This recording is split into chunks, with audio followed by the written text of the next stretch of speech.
पानी चाहिए तो अपनी वो जो 5 बीघा पुश्तैनी जमीन है ना। बस जग्गू भैया, जैसा मैंने समझाया है ठीक वैसा ही होना चाहिए। मुखिया जी, यह लड़का सरासर झूठ बोल रहा है। सूरज की बेरहम धूप ने चिनारपुर की धरती का सीना चीर दिया है। न कुएं में पानी बचा है, न तालाब में। हे ऊपर वाले, 3 महीने बीत गए, चिनारपुर की धरती पर पानी की एक बूंद नहीं गिरी। कुएं पाताल में चले गए, फसलें जलकर राख हो गईं। अगर कुछ दिन और ऐसा ही रहा तो हम इंसान तो क्या, परिंदे भी प्यासे मर जाएंगे।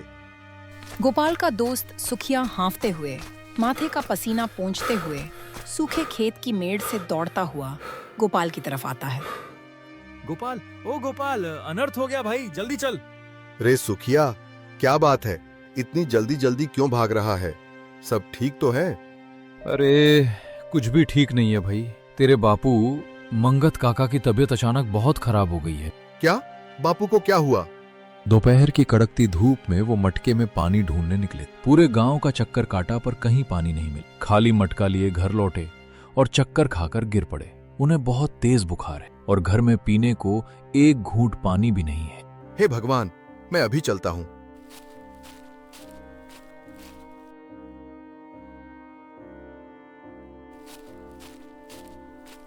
बापू, बापू, आंखें खोलो, देखो तुम्हारा गोपाल आ गया। बेटा, गला सूख रहा है, अगर थोड़ा सा पानी मिल जाता तो शायद कुछ राहत मिलती। हाँ बापू, आप चिंता मत कीजिए, मैं अभी आपके लिए पानी लेकर आता हूँ। बेटा गोपाल, सुबह से पूरे गांव की खाक छानी पर कहीं पानी की एक बूंद नसीब नहीं हुई। जो थोड़ा बहुत पानी बचा है वो सिर्फ जमींदार भैरों सिंह के कुएं में है। पर वो दुष्ट। माँ, तुम बापू के सिर पर गीले कपड़े की पट्टी रखो, मैं अभी जमींदार के पास जा रहा हूँ। आज चाहे मुझे उसके पैरों में गिरना पड़े या गिड़गिड़ाना पड़े, मैं बापू के लिए पानी लेकर ही आऊंगा। पर बेटा, वो कसाई बिना पैसे या सोने के किसी को कुएं के पास फटकने भी नहीं देता। इंसानियत से बड़ा कोई पैसा नहीं होता माँ, मैं अभी आता हूँ।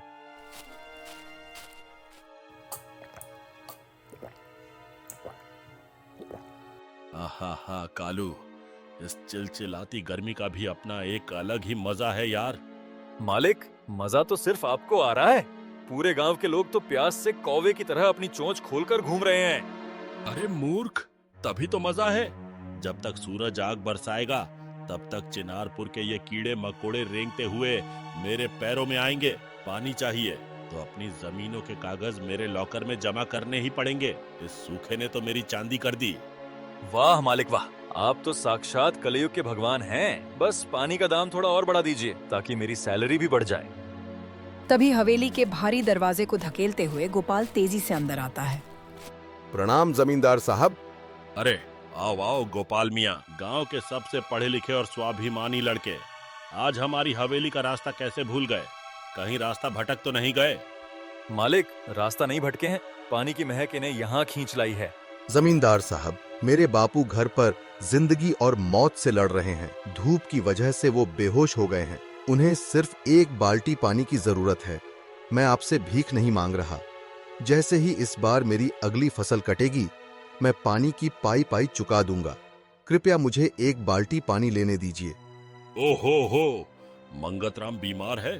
सुनकर बड़ा दुख हुआ गोपाल। पर तुम तो जानते हो ना, इस कुएं का पानी गंगा जल से भी कीमती है।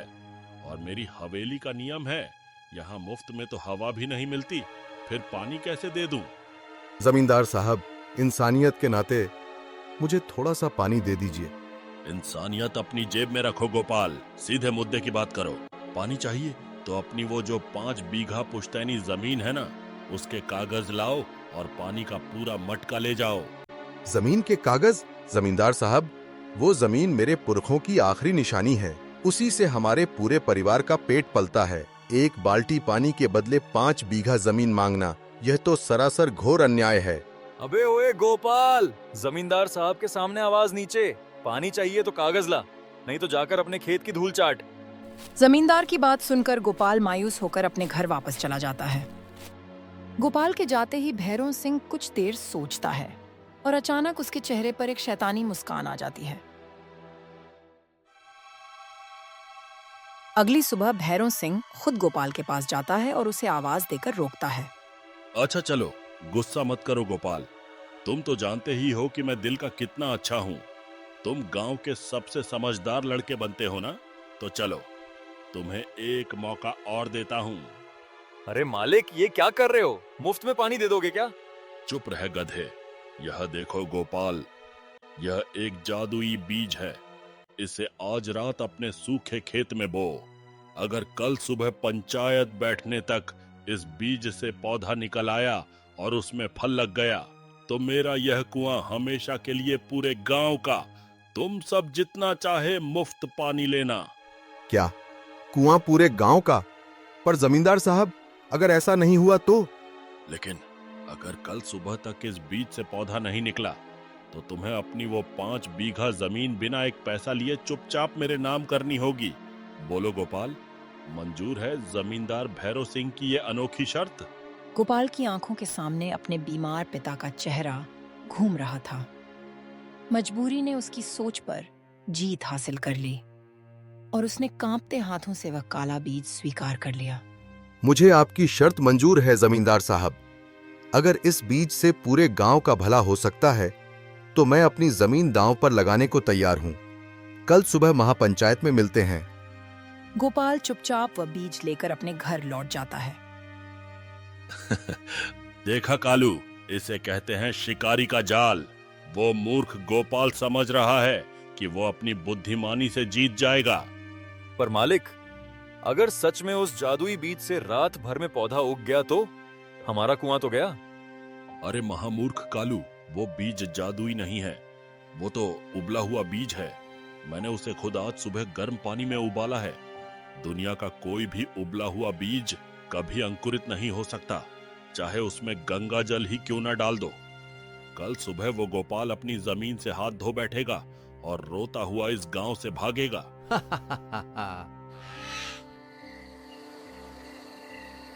चांदनी रात में गोपाल उस काले बीज को हाथ में लेकर ध्यान से देखने लगा और तभी उसे कुछ अजीब महसूस हुआ।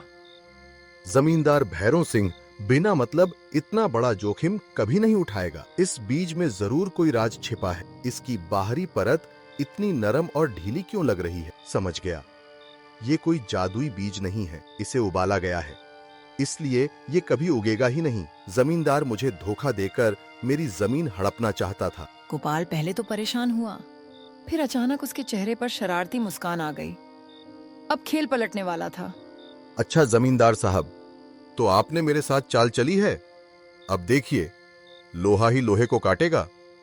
चिनारपुर का ये गोपाल आपकी इस चाल का ऐसा जवाब देगा कि आपकी 7 पुश्तें याद रखेंगी।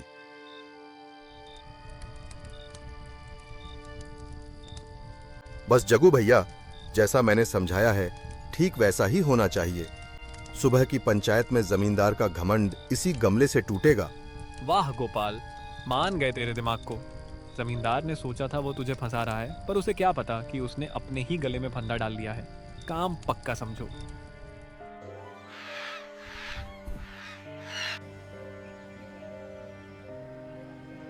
हाँ तो मुखिया जी, कल रात इस गोपाल मियाँ ने मुझसे शर्त लगाई थी कि ये 24 घंटे में मेरे जादुई बीज से फसल उगा देगा। जाकर देखिए इसके खेत को, वहाँ धूल के अलावा कुछ नहीं है। चलो गोपाल, शर्त हार गए हो, अब अपनी जमीन के कागज मेरे हवाले करो। हाँ चलो चलो, कागज निकालो गोपाल भैया, जमींदार साहब के लॉकर की शोभा बढ़ाओ। गोपाल, क्या जमींदार साहब सच कह रहे हैं? क्या तुम्हारा खेत खाली है? मुखिया जी जरा ठहरिए, खेत तो खाली है, क्योंकि जमींदार साहब का वो जादुई बीज इतना चमत्कारी था कि उसे विशेष देखभाल की जरूरत थी, इसलिए मैंने उसे खेत के बजाय एक खास गमले में बोया था। तभी सामने से जग्गू लोहार आता दिखाई देता है। उसके सिर पर एक बड़ा मिट्टी का गमला रखा था और उस गमले में एक बेहद हरा भरा और चमकदार पौधा लहरा रहा था। अरे बाप रे, ये कैसा जादुई पौधा है? रात भर में इतना बड़ा फल? क्या? यह नामुमकिन है, यह हो ही नहीं सकता। मालिक, बीज तो सचमुच जादुई निकला, हमारा कुआं तो गया। भैरव सिंह को अपनी आंखों पर यकीन नहीं हो रहा था। वह गुस्से से भरा हुआ गमले को घूरने लगा। मुखिया जी, यह लड़का सरासर झूठ बोल रहा है। यह मेरा पौधा नहीं है, यह कोई दूसरा पौधा उठाकर लाया है। क्यों जमींदार साहब, आपने ही तो पूरी पंचायत के सामने कहा था कि वह बीज जादुई है। अब जब चमत्कार हो गया तो आप मुकर रहे हैं। अबे ओए शातिर चोर, उबले हुए बीज से कभी कोई पौधा नहीं उग सकता। मैंने खुद कल सुबह उस बीज को आधे घंटे तक खौलते पानी में उबाला था। जब बीज ही उबला हुआ था तो यह पौधा कहां से आया? हे भगवान, मालिक, सच उगलने की क्या जरूरत थी? अब तो हम पूरी तरह लुट गए। धोखेबाज भैरव सिंह, तुमने खुद पंचायत के सामने कबूल कर लिया कि तुमने गोपाल को उबला हुआ बीज दिया था ताकि तुम उसकी जमीन हड़प सको। चिनारपुर की पंचायत तुम्हें और तुम्हारे इस चमचे कालू को दोषी मानती है। मुखिया जी, गलती हो गई, माफ कर दीजिए। माफी नहीं मिलेगी।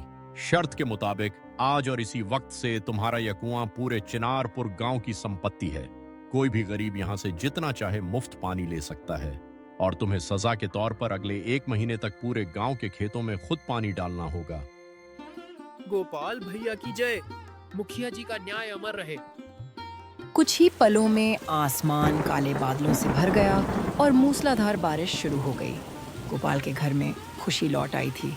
मंगतराम स्वस्थ होकर मुस्कुरा रहे थे। उधर भैरव सिंह और कालू अपनी सजा पूरी करने के लिए बारिश में भीगते हुए पानी के घड़े ढो रहे थे और गांव के बच्चे उनका मजाक उड़ाते हुए ठहाके लगा रहे थे।